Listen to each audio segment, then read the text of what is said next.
There's a lot we can talk about with Green Lantern Katma Tui. How she led the resistance against Sinestro on Korrigar. How she became the replacement for Sinestro. How she trained Green Lantern John Stewart. How she then married Green Lantern John Stewart. But we're going to talk about her most famous feat and how she recruited the blind alien Rot Lop Fan into the Green Lantern Corps.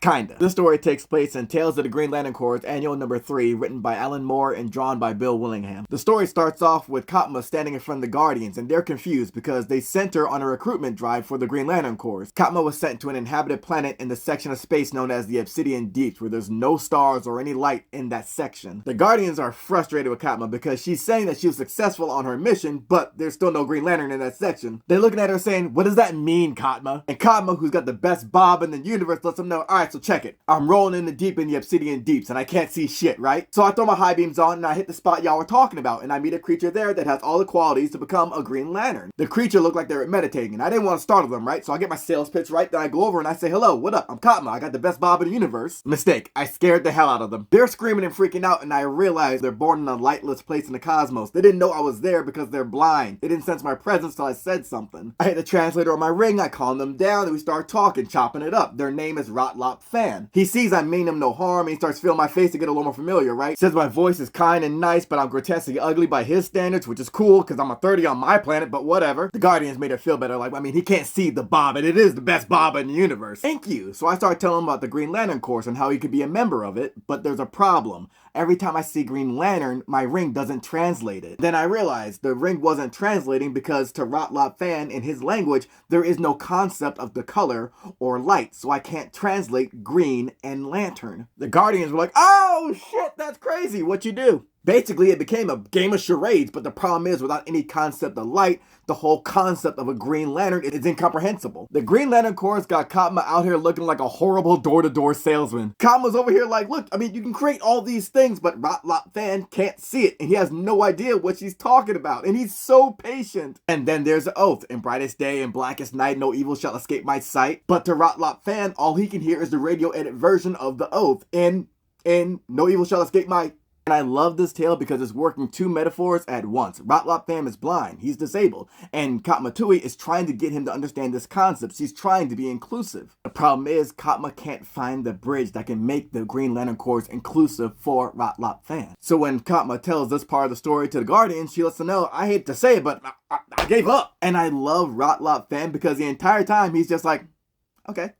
And he was just very patient with Katma, trying to hear her out. And he puts a hand on Katma's shoulder and tells her, "Stranger, I'm so sorry that you cannot make me understand you. Though what you say is alien, it has the ring of truth." Katma hears Rot Lop Fan, then says, "Wait a minute, say that again." And when Rot Lop Fan says the ring again, Katma realizes that's the solution. Katma had an idea that was unorthodox, but she thought it would work. She takes Rot Lop Fan's hand, puts the ring on it, and then tells him, "Do you know what a bell is?" Rot Lop Fan's like, "Yeah, we got bells here." She says, "Good, okay. Concentrate and make the shape and weight of a bell." Rot Lop Fan does, and his ring transforms into a bell. And here's Katma's genius. Since he can't understand the concept of a lantern, she made it a bell for him instead. Katma then tackles the concept of green. She's like, "Okay, so you can't understand colors. Cool, what's your favorite pitch?" Rot Lop Fan then says F sharp. I like that one, but why? What does it matter? Katma then tells Rot Lop Fan, "Okay, what you're holding in your hand is an F sharp bell. It'll make sound waves, and you can take those sound waves and make solid forms out of them." Katma then has a power battery, and she tells Rot Lop Fan to think of it as a tuning fork for his bell. She even has him come up with his own oath. And before she leaves, Katma modifies his uniform so that instead of a lantern, it's a bell.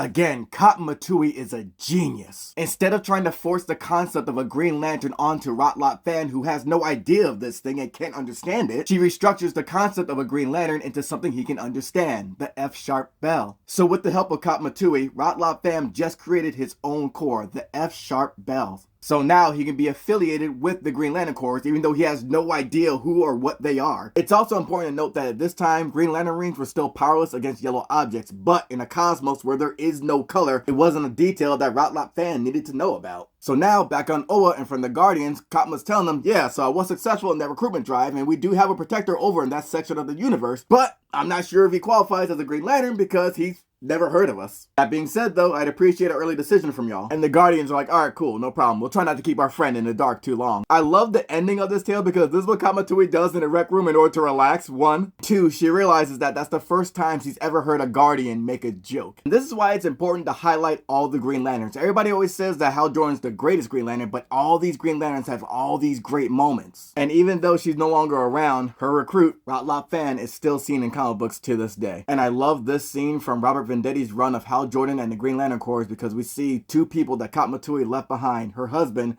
John Stewart, and her recruit, Rot Lop Fan, having a moment together. Katma Tui is already an incredible Green Lantern, but this tale is what made her a legend by making the Green Lantern Corps not only accessible, but inclusive as well. And a quick side note, I know I said that Kilowog's ring is the only ring that makes a noise. I said that because when Rot Lop Fan first appeared, we saw that his ring wasn't a ring, it was a bell. But artists now recently show his ring being a ring and making the construct of a bell, which isn't the way it was in the original.